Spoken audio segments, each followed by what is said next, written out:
Bonjour. Aujourd'hui, je voudrais vous parler de l'approche genrée et de sa pertinence dans la construction des politiques publiques locales.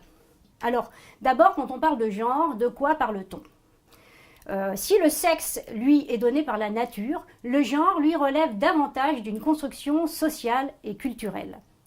En somme, le genre permet de considérer que l'on affecte des attributs aux individus en fonction de ce que l'on imagine être de l'ordre du féminin ou du masculin. La population française, c'est environ 63 millions d'habitants, dont 48% de femmes.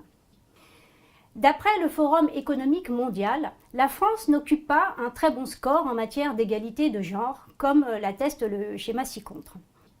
Ce mauvais classement se retrouve dans toutes les sphères de la vie, que ce soit la vie publique, on l'observe dans les instances politiques, mais également au sein des directions d'entreprise, ou encore en matière d'accès à l'emploi, à la formation, etc. On retrouve aussi ce mauvais classement dans le cadre de la sphère privée, notamment en matière de répartition des rôles dans les tâches domestiques ou en matière de temps dévolu aux soins aux enfants. Comment expliquer la persistance de ces inégalités de genre? Alors, premier aliment durable de ces inégalités, les stéréotypes de genre. Qui d'entre nous n'a jamais dit, ou tout du moins entendu dire, que les femmes sont naturellement plus douces ou que les hommes sont naturellement plus autoritaires? Ces stéréotypes ont la vie dure. Ils s'installent dans la vie de chaque individu dès l'enfance et sont perpétués dans toutes les sphères de la vie privée, en premier lieu au sein des familles, puis ensuite au sein de l'école et de tous les espaces de socialisation. Au plan politique, il est notable de constater le retard français en matière de droit de vote et d'éligibilité des femmes. Malgré des mouvements féministes présents dès la Révolution française, les femmes n'ont obtenu le droit de vote qu'en 1944, soit près d'un siècle à la suite de leurs homologues masculins.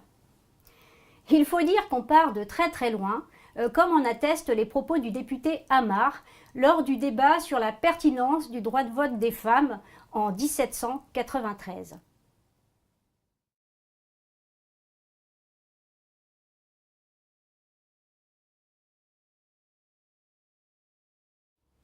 Ceci explique pourquoi, depuis plus d'une trentaine d'années, les lois se succèdent pour rééquilibrer les rôles dévolus aux femmes et aux hommes dans la vie politique. La reconnaissance des compétences des femmes passe donc par une nécessaire politique incitative en matière de partage du pouvoir et des décisions politiques. Malgré des évolutions considérables, le constat reste sans appel. Certes, les femmes ont acquis une place dans la sphère politique, mais elles restent relativement éloignées des sphères des prises de décision et de pouvoir. On parle alors de plafond de verre. Observons les chiffres. 3 femmes présidentes de région sur 17 aux dernières élections, environ 15% de femmes élues maires dans les conseils municipaux. Pour une réelle parité, un grand travail reste à entreprendre. Ce déséquilibre genré dans les espaces de fabrique de l'action publique n'est pas sans effet sur la construction des orientations stratégiques des collectivités. Des études récentes ont pris en compte la variable genre pour analyser finement les budgets de ces collectivités. Et là aussi, le constat est relativement sans appel. Les budgets publics profitent prioritairement aux hommes. Un petit quiz proposé par l'équipe de Yves Rebaud, géographe, maître de conférence à l'université Bordeaux-Montaigne.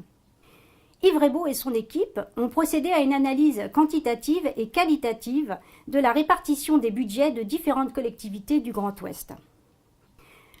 Alors, quelle part des budgets, selon vous, en matière de loisirs, profite aux seuls garçons?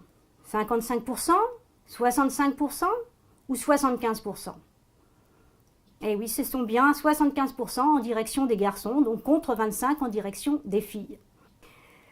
Pourquoi, selon vous, les filles ne fréquentent-elles pas ou peu les skateparks et les city-stades?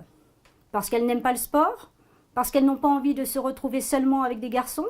Ou parce qu'elles ont autre chose à faire? Eh bien, d'après les entretiens qualitatifs menés auprès du public, c'est bien parce qu'elles n'ont pas envie de se retrouver seulement avec des garçons. Comment agir? Ici ou là, des outils émergent pour aider les élus locaux à intégrer la variable genre dans la construction de leur politique publique. On peut citer par exemple des outils pour penser et s'engager, comme la Charte européenne, des outils pour intégrer la variable genre dans les orientations, comme le gender mainstreaming ou son volet budgétaire, le gender budgeting, ou encore des outils pour outiller concrètement les élus dans leurs pratiques quotidiennes. Vous souhaitez agir pour assurer plus d'égalité entre les femmes et les hommes sur votre territoire? Eh bien, contactons-nous pour en échanger.